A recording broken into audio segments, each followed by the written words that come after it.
Aloha, friends. To start with, I'd like to thank Neda John for inviting me to participate in this wonderful endeavor that you folks have started.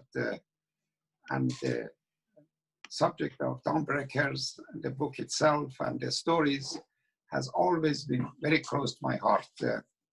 I remember over 50 years ago, in New York, we started to study Dawnbreakers with a group of Baha'i friends. And one thing I told my American friends that please don't try to remember all these Persian names. It's very complicated and it's difficult to follow. Just remember a few names like Mullah Hussein, Bahi, Tahir, Qudus, Bab and Baha'u'llah. And that made life so easy for them. Among the people who were in the class was a wonderful gentleman by name Al Burley.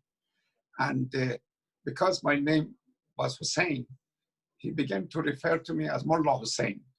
So for many years, we served in assembly together. Either he called me Mullah Hussein, and then later on, he even dropped the Hussein. I became Mullah. So that was, I always remember him in assembly meeting or in a gathering when he was introduced me, he would refer to me as Mullah. But I'm not a Mullah, by the way. I noticed the chapter that you have been studying started with the arrival of Bahi in Yazd. I hope you don't mind if throughout my talks I share with you some stories and humorous one, because it's 9 o'clock in New York and it's usually time for me to sleep. And unless I do this, I may fall asleep myself beside you. Yazd is a very significant city in Iran and has produced some of the greatest Baha'i scholars and Baha'i teachers, including, for example, Adib Taherzadeh, that from his father's side was from Yazd and from his mother's side was from Niris. Now, in the city of Yazd, there were large Babi and later on a Baha'i community. They say at the time of Abdul Baha, one of those Yazdis, means a person who come from Yazd, went for a visit to Holy Land.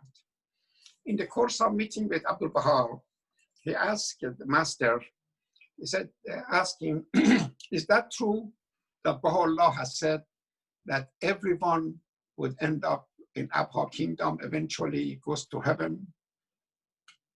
Abdul Baha answered, yes.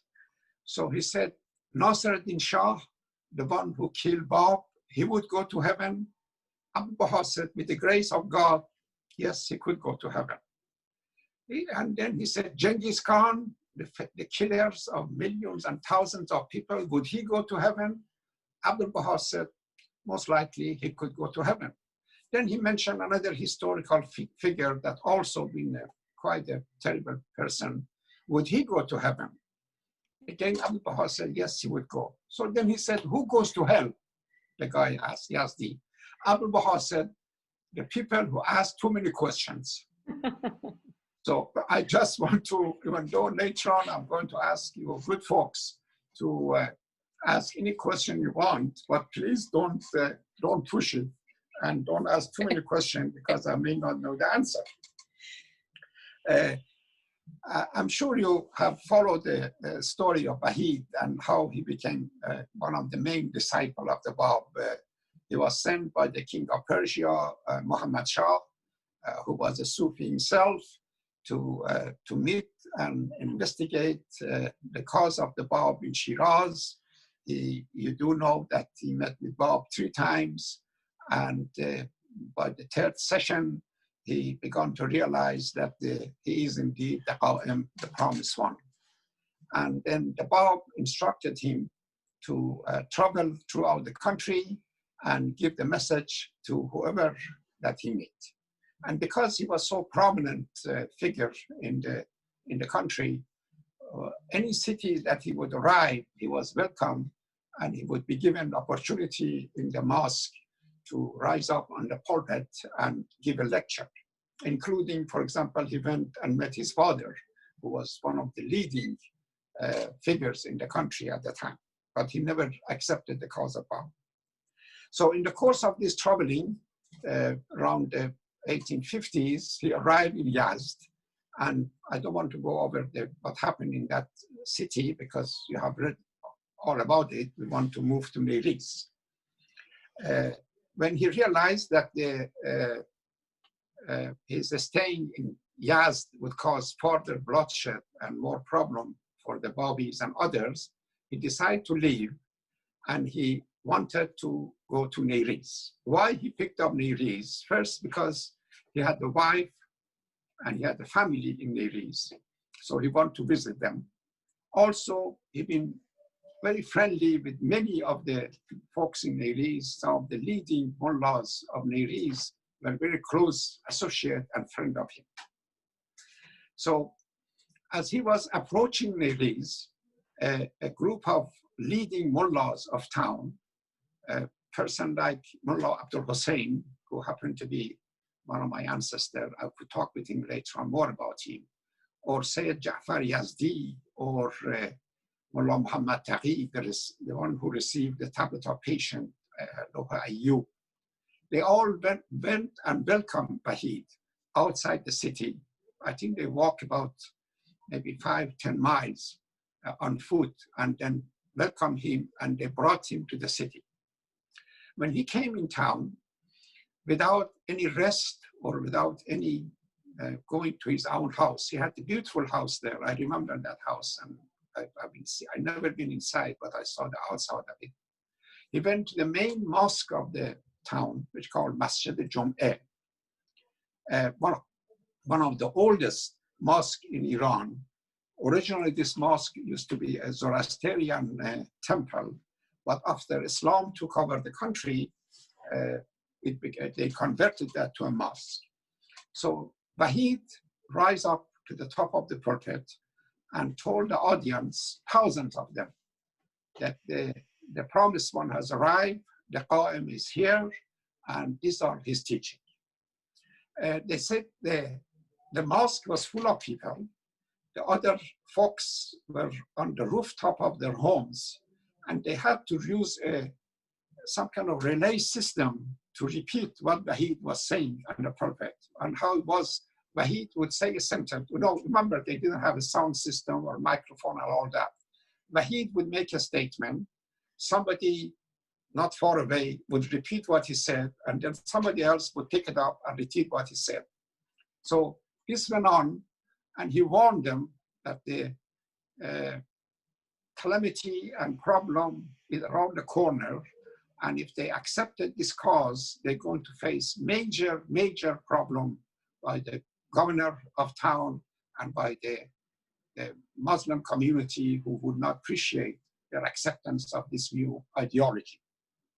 But half the town population accept that. And why that happened? Because the leading mullahs of Neriz, including the few person I mentioned earlier, Mullah Abdul Hussein, my ancestor, Sayyid Ja'far. Actually, I don't know if my wife is in the audience. Sayyid Ja'far is one of her ancestors, and then Mullah Muhammad Taghi. These were all mujtahid. I guess some of you know that in Islam, they have two groups. One called mujtahid, means the learned one more or less, and one called muqallid, means the followers. So when mujtahid does something or says something, hundreds of his followers have to do the same. So in Neriz, when let's say these three figures became Babi, half the population of the city also became Babi. And that's how the whole upheaval and incident started. According to Shoghi Effendi, the upheaval of Neriz in 1850 and the second one in 1853, that is all different stories, it was probably the most serious and most bloodiest of the incident during Bab's period, because thousands of people gave up their life. It's much more significant than Tabarsi and Zanjan and other places. Uh, I wrote some note for myself to not to go all over the place. You know, as John mentioned, I have written a book about Neris called Awakening with the help of my colleague, Hilary Chapman. So there's a lot to say about the subject. So I try to narrow it down and just to mention these few facts that come to my mind. There is no such a thing as a Nabil book or Nabil narrative. Nabil was a wonderful person who collected lots of notes and lots of historical facts. And all this stuff was reviewed by Baha'u'llah and Abdul Baha, and he was in Holy Land. And what Shoghi Effendi did, one of the first things he did during his ministry was guardianship, was took all these notes and miscellaneous items, and he made a book out of it called Dawnbreakers. And it's so funny. Then this Dawnbreakers was translated to Persian, and we call it Tarikh Nabil. But there is no such thing as a Nabil history in Persian language. The real translation of Shoghi Effendi's book. And when the book actually was published in America, Shoghi Effendi strongly recommended that American Baha'i, especially the youth, they should study this book to know the heroism of their ancestors and encourage all the summer schools around the country, around the world, to teach them those courses. And what you are doing now is really following the direct instruction of Shoghi Effendi. She also mentioned, Nada John, that I should say some words about my family. Now, as I mentioned, the old man, Mullah Abdul Hussein, my ancestor, who was over 80 years old, went to welcome Wahid to Neris. What he did, he took his grandson, a young boy, 9, 10 years old, by the name Shafi, with him. And so Shafi started to meet with Wahid from very beginning, and he witnessed what took place in the fort of Khajeh that you have studied, and I'm going to talk about it a little bit.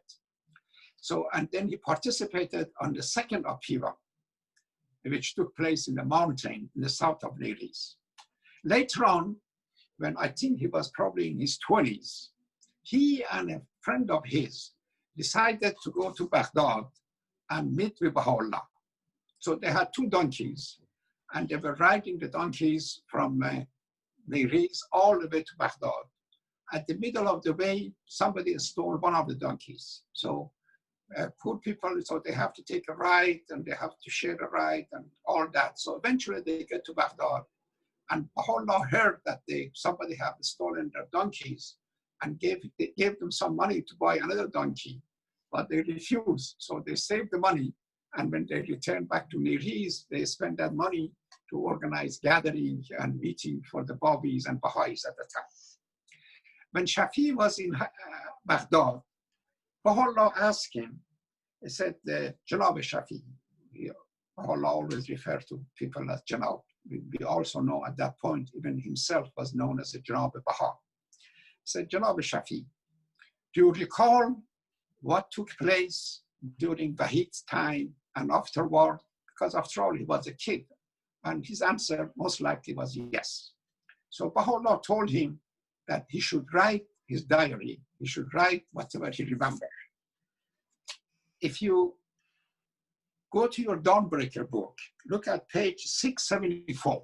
I have the page number here. Shoghi Effendi and Nabil mentioned that if you want to have further information about what took place in Neris, especially about the second upheaval, please go and read the Shafi's diary. So we are sure that there was such a diary. Nabil has seen it, Baha'u'llah instructed him to write it. But the thing is that the historian, and of course the family, all these years, for the last 150 years, they were anxious to get hold of this diary, and nobody knew what happened to it. By coincidence, one time I was in a conference in Chicago. I got bored with the Persian presentations. It was some repetitions of what I have heard before. So I went to another session that was organized for the English-speaking people. And to the shock of my life, when I walked in the hallway, I saw on the screen, it said, translation of Shafi diary, Shafi of Neri's diary. Oh my God, what a surprise. So somehow I got hold of that diary and I translated myself and with the help of other folks who know English better than me. And we used that book, that the diary of Shafi, to write the book Awakening. So that's really unusual piece. So this Shafi was I think he was a genius. I'm not saying that because he was my great grandfather. From writing his diary, and then later on as an orphan, because they killed his father and his uncle and his grandfather, all that, he ended up in city of Shiraz. I guess you all know about Shiraz. It's a city that Hafez came from, Saadi came from, and of course, our beloved Bab came from. In that city, there was a leading mullah called Imam Jum'eh of Shiraz, most important figure at the time of Bab. I beg you to read his story and his relation with Bab. I think they are all in Dawnbreaker. He saved the life of Bab on 3 different occasions. When everyone was, the governor of Shiraz was after Bab. The mullahs of Shiraz were after Bab. He was this man, very unusual person. Somehow, Providence, he was there to save the life of Bab. He somehow began to like this young boy, Shafi, and he helped him to grow up in Shiraz. And he even made an arrangement for him to marry, I think was his niece or his granddaughter or somebody. It was a wonderful woman by the name, what was her name? Khabar Sultan. Khabar Sultan also is a wonderful figure in that period. Oh, by the way, I should mention here something. Unfortunately, most historians, Baha'i and often non-Baha'is, when they write history, they don't talk about women. It's always about men. Men were brave, men did this, men did that, and all that. So what I try to do in our book Awakening and then our website that I developed, I try to find as much information about what the woman did during Bobby's period in Nevis. And I contributed and I wrote something about them. This Khabar Sultan was one of those persons who did so much for the faith. So Shafi, as I said, he was a young boy and he was carried to Shiraz by his mother and by other prisoners while they were carrying the heads of the martyrs. It's such a bloody story. I don't know where to start and where to finish. He was accompanied by his mother. What I did actually, I asked my dear friend Tatiana Jordan to read a passage. This is from the diary and is really a story of Shafi when he was maybe 12, 13 years old, 14 years old, accompanied by his mother while they were prisoner and were carried from Neris to Shiraz.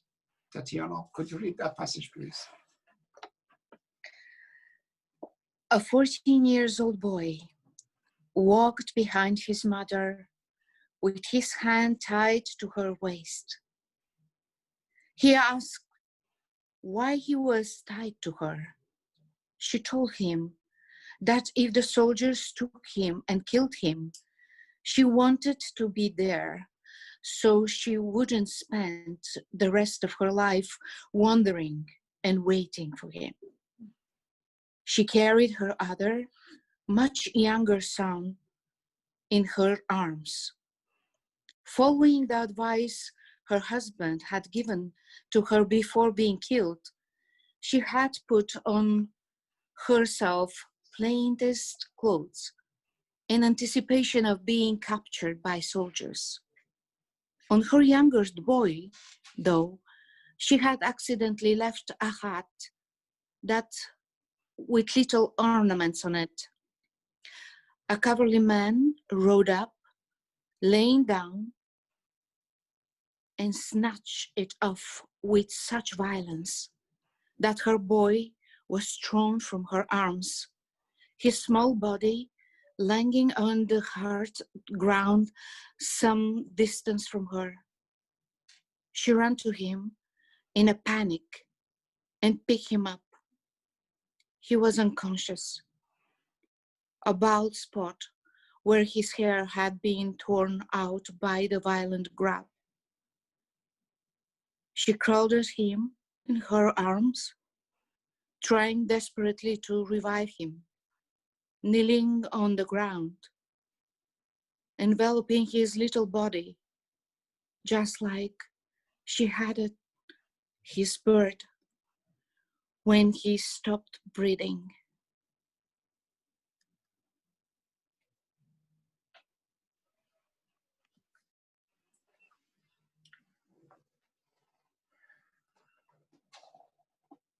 The history of what took place in Elise and Zanjan and Tabarsi is a sad history. And this is just one instance of what happened to a young boy and his mother and his younger brother.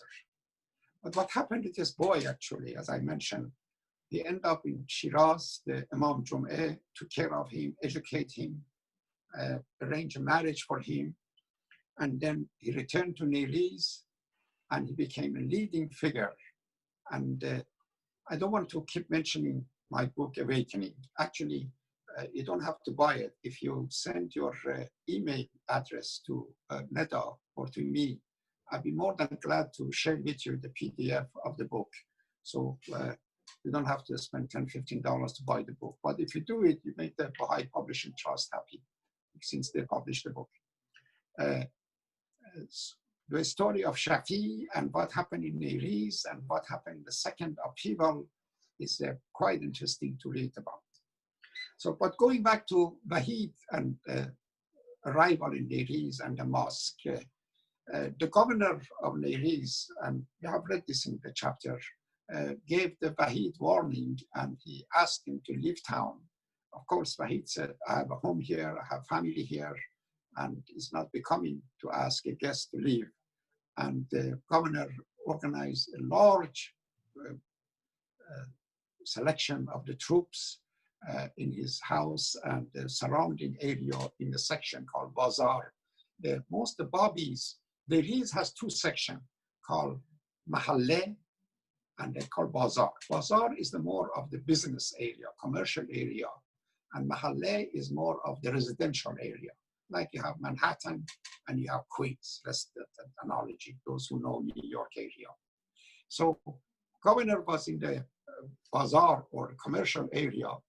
So he began to attack the Mahalle area, which was mostly by now they became Babi. And it was in that incident that when Mullah Abdul Hussein was on the roof of his house, he was shot in the leg and began to bleed profusely. And then Wahid sent a message to him and referred to him as the first martyr of Neris, even though he didn't die in that occasion, but he referred to him as a martyr of Neris. So when Wahid realized that his life and the life of his follower is in immediate danger, he asked, I think either 20 or 72 of his followers to go and start to strengthen a fort that was outside the city called Fort Haja. It was for the 4 weeks, the Babis in that fort, they put a valiant battle against over 5,000 of troops that governor has put together. There was a massive number of battle took place. And I think that most of these Babis who were fighting, they were farmers, they were shopkeepers, they were average folks, but this amazing that what the belief in Bab and the new dispensation and the coming of Qa'im gave them so much strength that they could withstand the attack of 5,000 troops. And in a couple of occasions, the governor himself was almost was captured, but then he escaped and left Neris and went to his birthplace called Qatruya, and was a big fortress that he hid there. We are very blessed, actually, that the British consul general who was in Shiraz, if you read Moujan Momin books, he has done wonderful research on this also. He sent number of reports about coming of the Wahid to Niriz, about what happened to Khajeh, what happened to the mountain. So later on, all these things was discovered in one of the archive of British government. And so we have a historical document to show what we are talking about. The attack and the warfare of Khajeh lasted 4 weeks. And then they I guess, again, you read in the book, that they realized that they could not defeat the Babis. So they played this treacherous game.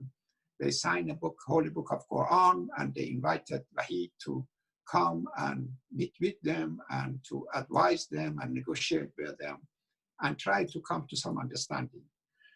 Even though Wahid fully realized that this is a trick, but then he said, because they have signed the Quran, because they show some good intention, he's going to go and meet with them.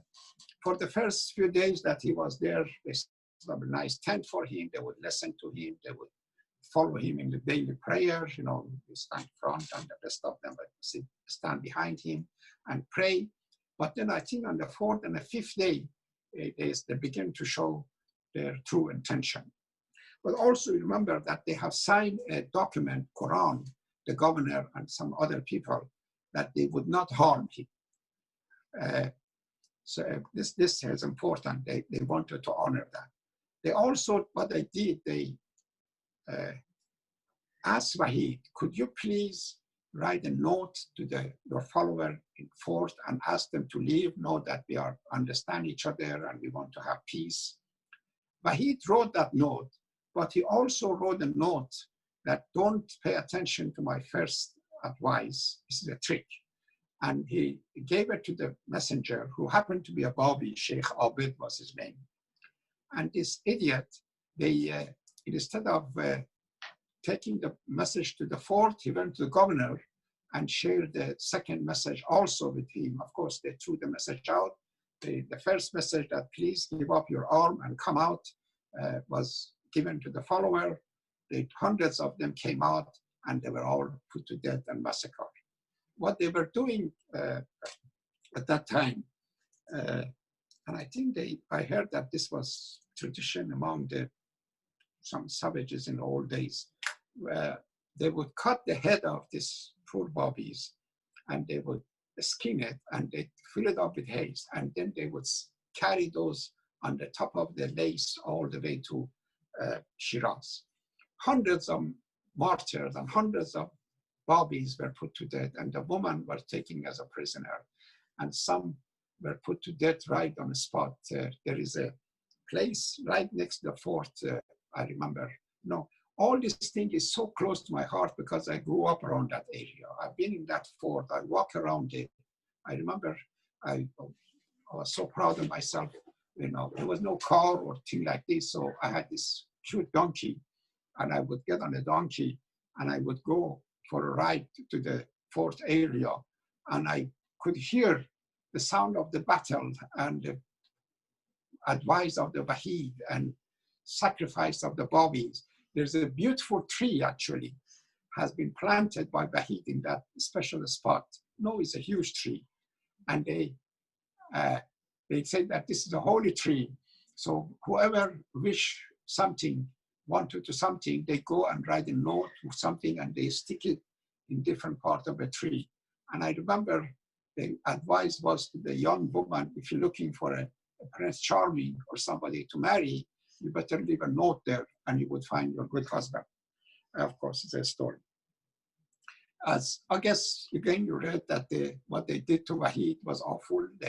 Those who signed this document and signed the Quran, they could not commit and kill him. But then there were a few others, they volunteered, they said they never signed any such a paper.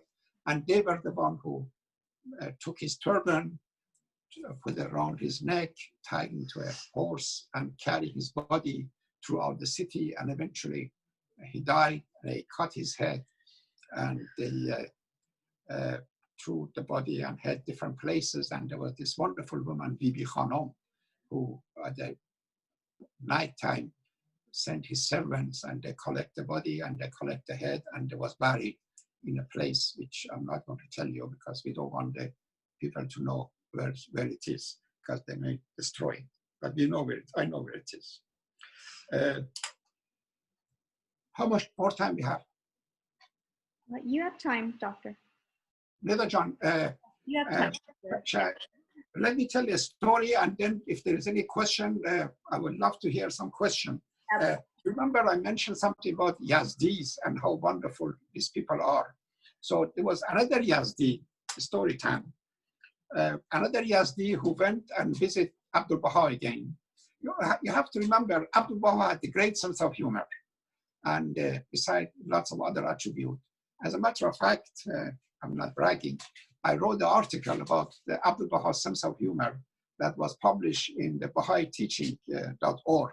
So if you read that, you begin to realize that how wonderful and sense of humor Abdul Baha had. So this Yazdi approached Abdul Baha in his visit to Holy Land. And he's asked Abdul Baha, what did he ask Abdul Baha? I forgot. He said he didn't want to become a martyr. Oh, he told Abdul Baha, he said, beloved master, I'm willing to do anything for the faith, but I don't want to become a martyr. You know, there were so many martyrs in Yazd and other places. Abdul Baha smiled and said, we promise you, you will not be a martyr. So he was very happy. He returned back to Yazd. A year or two later, as he's walking in the market, suddenly somebody recognized him as being a Babi, Baha'i.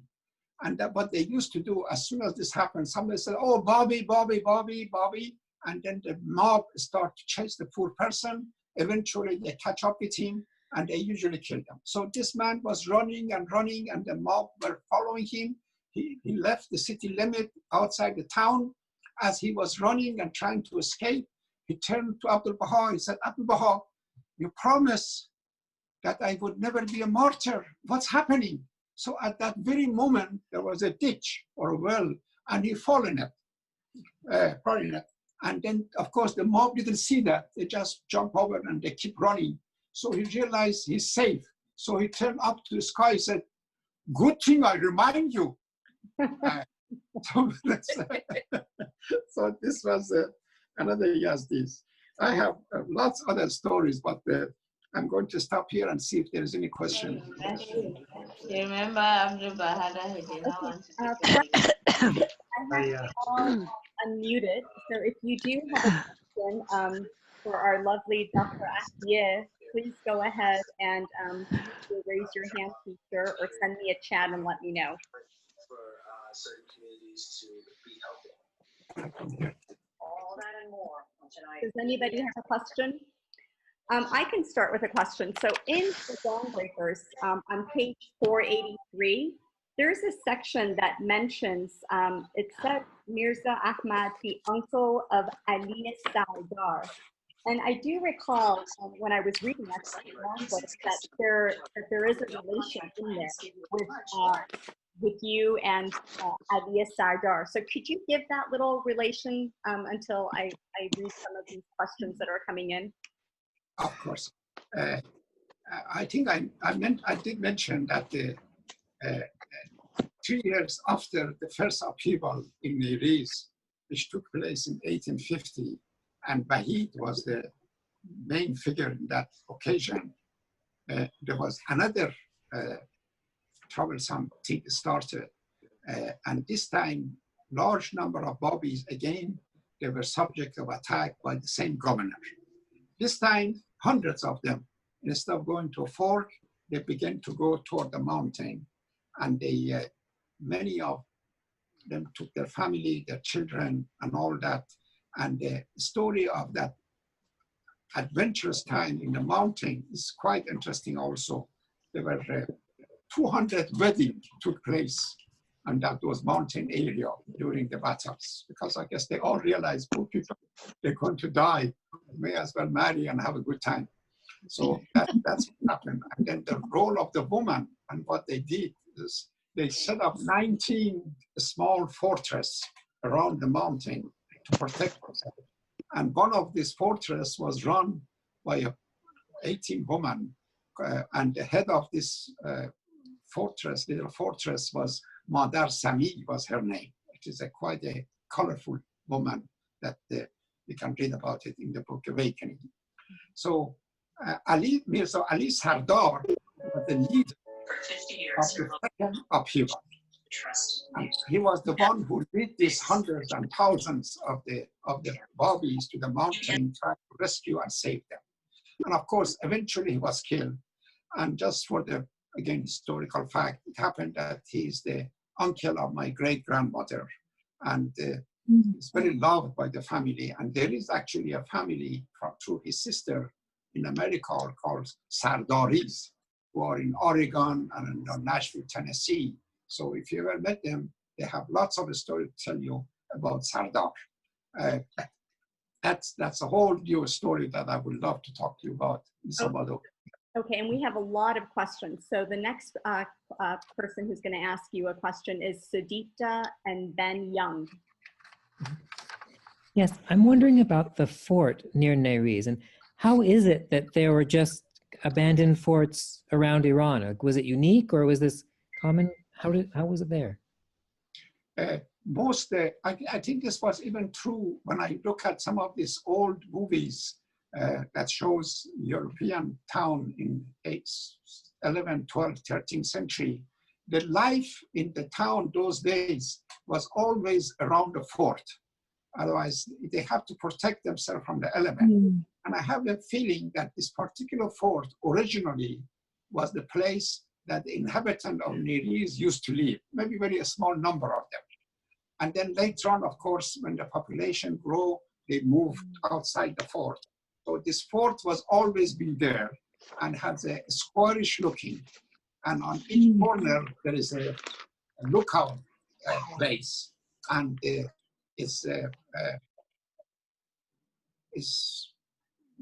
what Wahid and his followers did, they strengthened the fort. Well, it took them some time, I'm sure.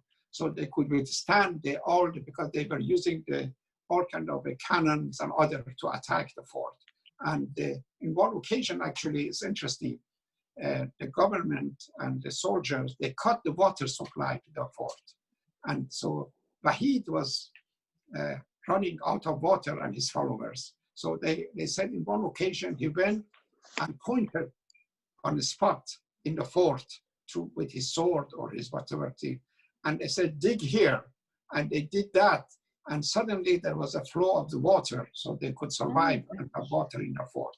And I have seen this kind of fort all over Iran. They had plenty in Yazd. They had most of all cities, they have this kind of fort situation.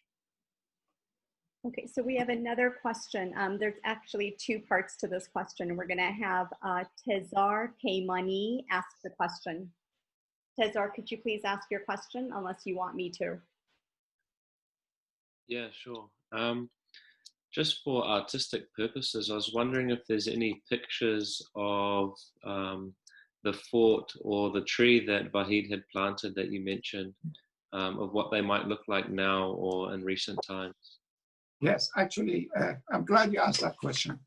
I asked a dear friend in Shiraz Tatiana is here and showing. This is how the fort looked like at this point. I asked a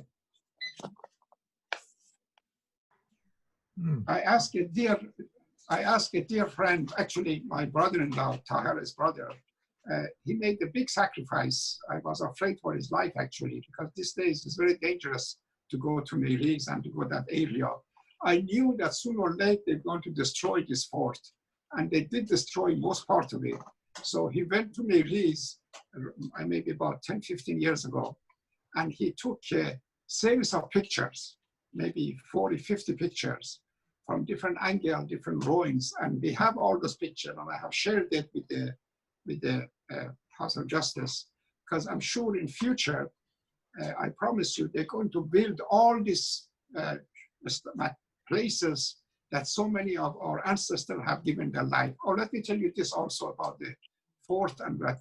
When I was working on this book with my colleague, Hilary Chapman, Harry Chapman, who happened to be a grandson of Leroy Ivers, the hand of a cause, is very careful and very detailed and very exact.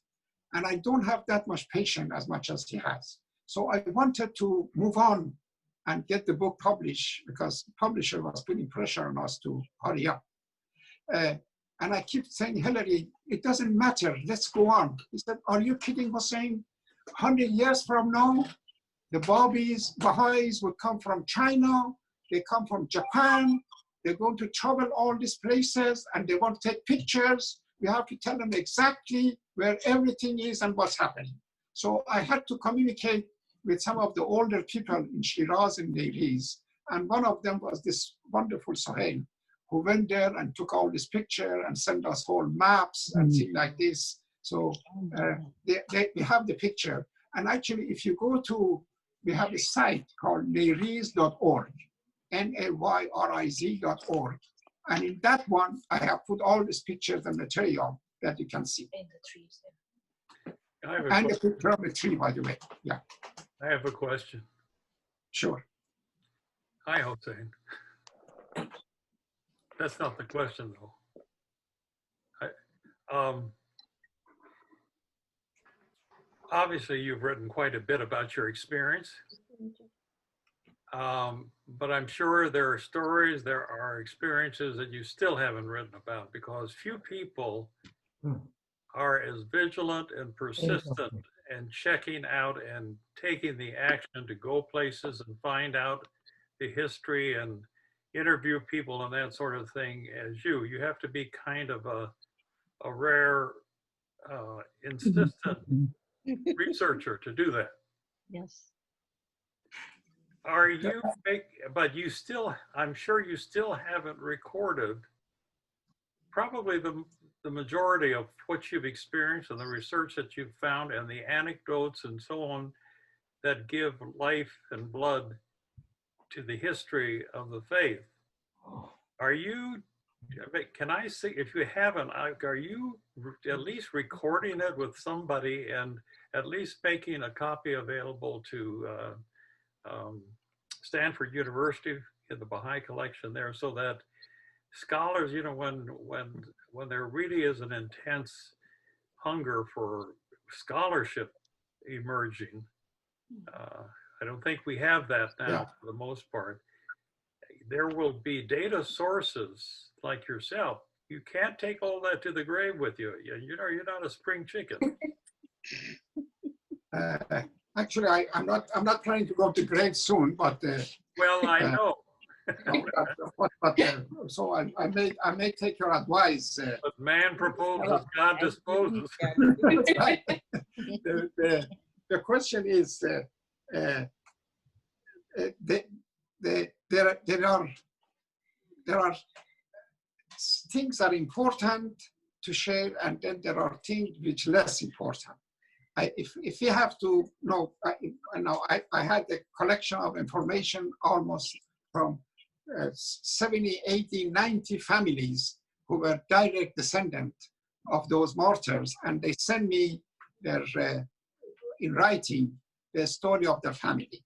Now, of course, I made a reference to them and their ancestor, but there was no way that I could go in detail and write down the whole story. I give an instance. Somebody sent me a wonderful record of his family, and he said his great-great-grandfather was an old man. After the Wahid and Khaja incident, the word went out that whoever bring a Babi alive, he would give him 100 tumans, which probably means maybe $5,000. And whoever bring the head of the Babi, we would give them 50 tumans, which means $2,000. So they said that this old man, old Babis, was sitting on a corner. He has escaped the fortress of Neiris. And then this soldier, this government soldier, passed by, and he was sitting next to him. And the soldier began to complain, and he said, I'm going home, and I have not been able to capture any Babi, and I have not cut any Babi's head. So I'm going home broke with empty hand.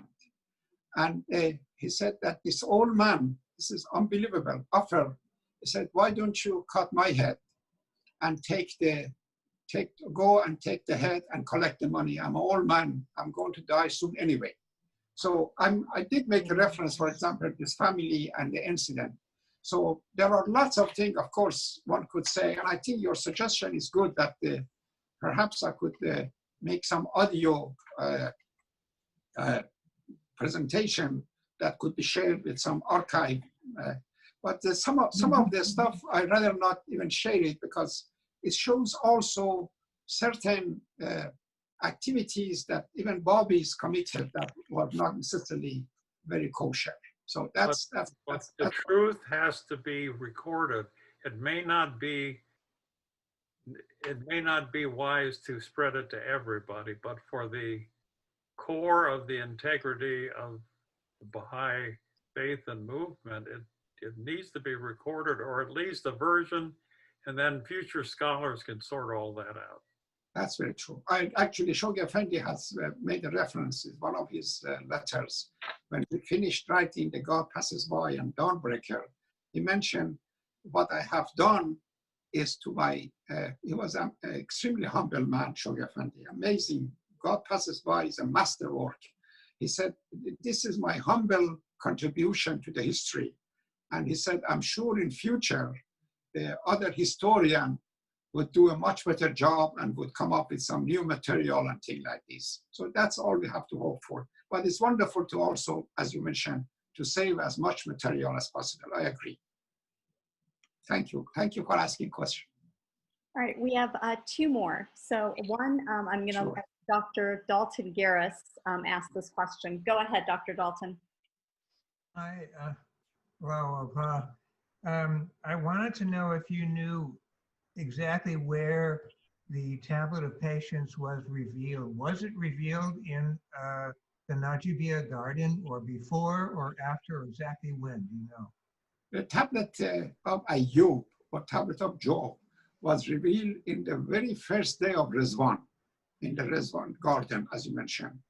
And it's quite a significant tablet, and it's not been officially translated by the house, but I think my good friend Fanon Pazir has done a great job of doing a provisional translation, and it's available in all kind of internet websites that you can go to. It's an amazing tablet that we all should read.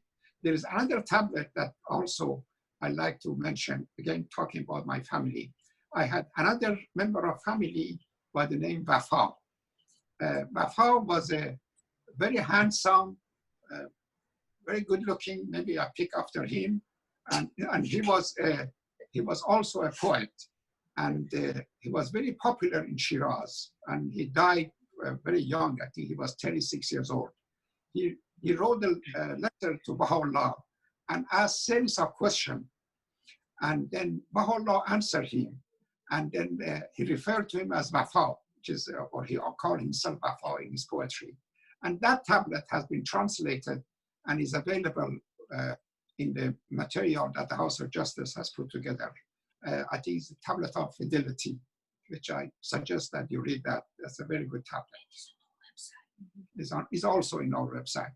I really want you to go to that Neiri's website, because what we did with the help of a couple of Baha'i friends who are talented in this, we collected many of the tablets that was revealed for the Babis and Baha'is of Neiri's by Baha'u'llah or Abdul Baha. And we did try to either find the original translation or provisional translation. And we put all those tablets plus the translation, and some of them plus the chanting. We found some people who could chant Arabic and Persian. So it's a magnificent site. If nothing else, just go to that site, that's a tablets, and just listen. There's about 40, 50 of them. That would be interesting to visit. So two things. One, Dr. Dalton is being humble because he actually also worked with Fanon Pazir on the Tablet of Patience. So he helped edit that as well. Yes, I remember. Yes, that's true. That's very Yeah. true. I'm glad you mentioned that, Dr. John. Sure. I was very happy to see that translation. Yes, thank you for saying that. Oh my God, I'm getting old and I forget it. No. But so there's two things. You did mention a tablet right now. What was the name of that tablet? Can you just say that slower? Lohe Ayu. No, Lohe the other one. The other one. Ayu. No. Ayu. Wafa, No. the tablet of Wafa. No, that Lohe Ayu, the tablet of Job. I Yeah. think maybe Dr. Dalton can mention. There was another Story of tablet. Job. Yeah, but there was another okay. tablet. You said, please look that up, but we didn't catch that. So one person wanted to know, and I didn't get it. Yeah, I'll listen to the recording. Maybe I'll There's two tablets I mentioned. One is the tablet of patience. Yeah. The other one, tablet of fidelity. These are Okay, the two tablets. That's it. Thank you. Okay, perfect. Okay, and then the other question is they want to know, where can they find the translation of Shafi's diary? My God, you're asking too many questions. Okay. I told you the guy who asked too many questions, and Yeah. what Abdul told him. No, what happened is they did not allow me to share the entire diary because they figured out it's not good, timing is not right, and they wanted to also house, this is all the wisdom of the house. They want to check all the historical facts and things like this. So what I did in the book Awakening, I took some relevant points which strengthen some argument or some historical situation and explain it. But the whole translation of tablet of diary, unfortunately, at this point is not available. Okay. Yes. Okay, does anybody else have any questions? I have one other question. Okay, go right ahead.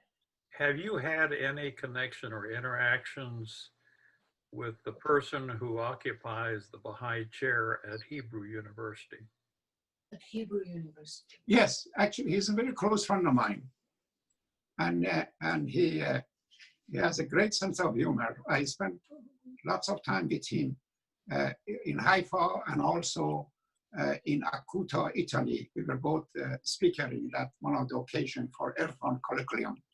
And again, not bragging, I was supposed to go and make a presentation at the University of Haifa upon his invitation, but it hasn't worked out yet, the detail. So yes, I do know him very well. I think it's very interesting that the only Baha'i chair is at a Jewish university and occupied by a Jewish scholar who has full access to everything, even documents that Baha'is don't have access to, at the International Center. That's true. That's true. So, a lot of Baha'is call the chair at University of Delaware, or where is it, Maryland? Maryland. Baha'i chair. It's not a Baha'i chair. It's a peace chair. That's true. It's occupied by a Baha'i. But the only Baha'i chair is at a Jewish university. Can you shed light on that, or can you not? They're doing an amazing job. Actually, he wrote two volumes of the book about Baha'i schools and education in Iran, and he did amazing research on that, and a couple of other books about the Baha'is in southern Russia, and he's quite a scholar. Really, I wish we had more friends like him. And the house and research center in Haifa, they are very happy to work with this man. Okay, if we don't have any more questions, I really want to thank you, Dr. Attia. This really does help us to really, because it was a very emotional week for all the students last week, especially as we completed chapter 22. So thank you so much for adding the personal touch and being so passionate about our faith. Really appreciate your time. Thank you so Okay. much. Sure, dear. Thank you, Natasha. And thank you, everybody. Thank you. Thank you. Thank you, thank you, thank you. Thank you. Wonderful.